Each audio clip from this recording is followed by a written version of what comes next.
Hey everyone, Kevin here, and welcome back to my channel.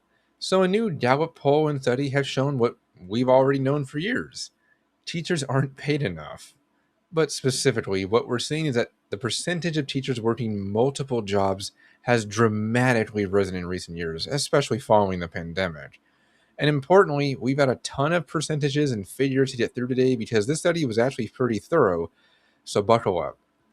And the overall finding was that 71% of educators are now working second jobs just to barely make ends meet.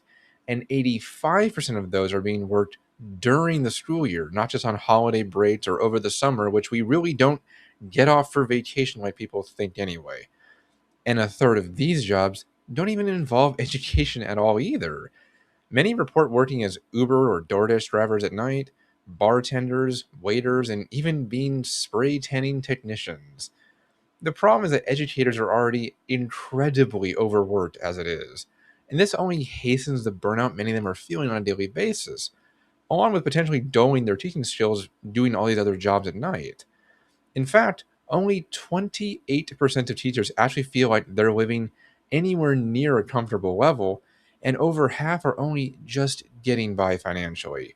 People don't realize that the average teacher's salary is only around $65,000 a year, and in most places, that's simply not enough to cover most expenses, much less buy a home or start a family.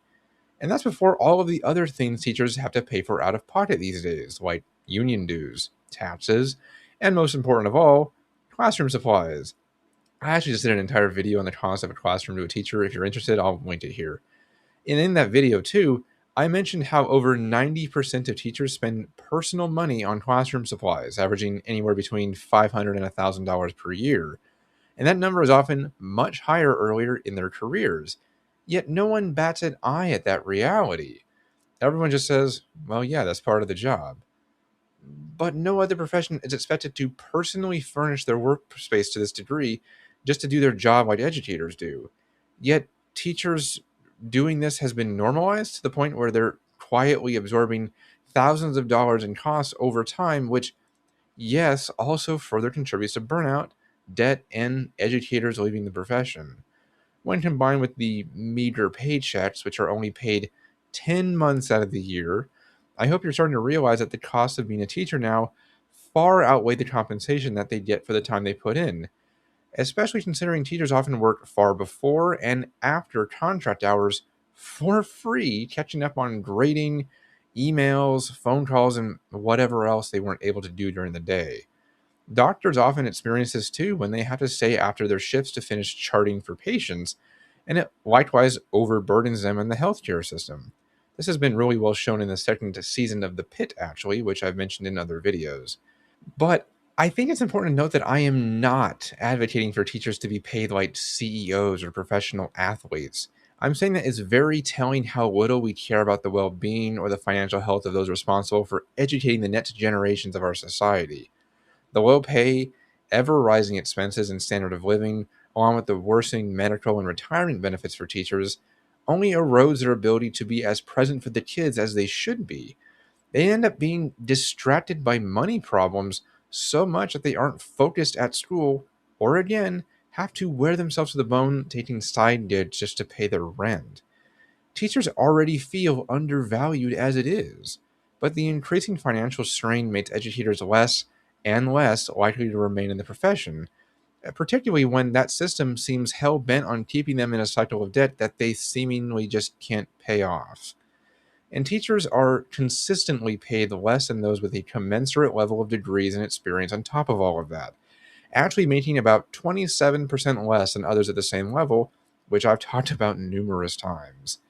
This newest statistic, though, came out in the study that was really interesting to me is that male teachers actually make about 36% less than other men with the same education, which only adds more fuel to the video I did a while back on how male teachers are disappearing, huh? But in conjunction with this, the reality that the government has also deprofessionalized education degrees and decreased the types of loans prospective educators can get because of it, we wind up with people not entering the classroom at all because they can't afford to even get the degrees needed in the first place. New teachers should not have to bankrupt themselves just to get started. and current teachers shouldn't have to work second or third jobs just to make ends meet. Like I said, I'm not asking for teachers to be paid ridiculously high levels of money, or even that pay is the number one reason why teachers leave, because I'm not, and it isn't.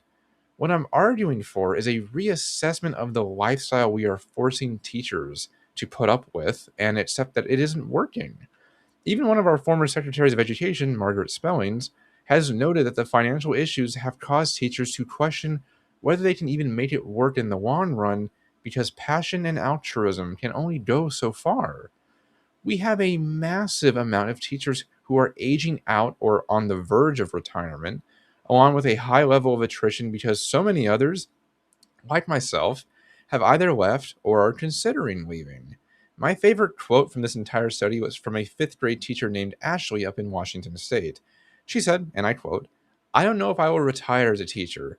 I keep fighting to come back because I'm passionate about it, but it's hard to stay in a system where you don't feel valued."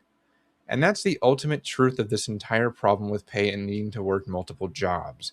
It only serves to deepen the public notion that teachers are professional babysitters now and reinforces what educators have felt for a long time, that they are just expected to put up with whatever the problem is because it's for the kids, which is just gaslighting at its finest, and importantly, isn't working like it used to because teachers have reached the point where they are not only consistently paying for things at work out of pocket, but also can't put food on the table or pay their bills, so they have no other choice but to work multiple jobs.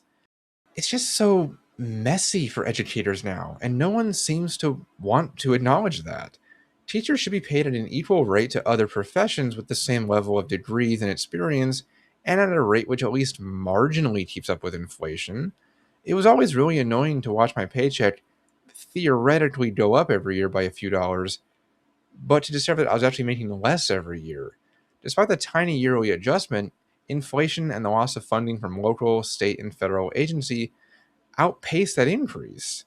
Many families indeed work half a dozen jobs to pay their bills these days, but if you want kids to get a really quality education, teachers should at least make enough that they can be completely physically and mentally present to make sure your child gets the opportunities and chances for growth that you wish you'd had at their age. But that won't happen as long as we have such a total lack of respect for teachers like this. Fixing the problem certainly wouldn't solve the other half a dozen major issues in education right now, but at least it would help start moving us in the right direction. So, what I want to say is the next time you see a teacher spending hundreds of dollars they don't have to buy classroom supplies at Staples or Walmart, offer to help them cover that expense.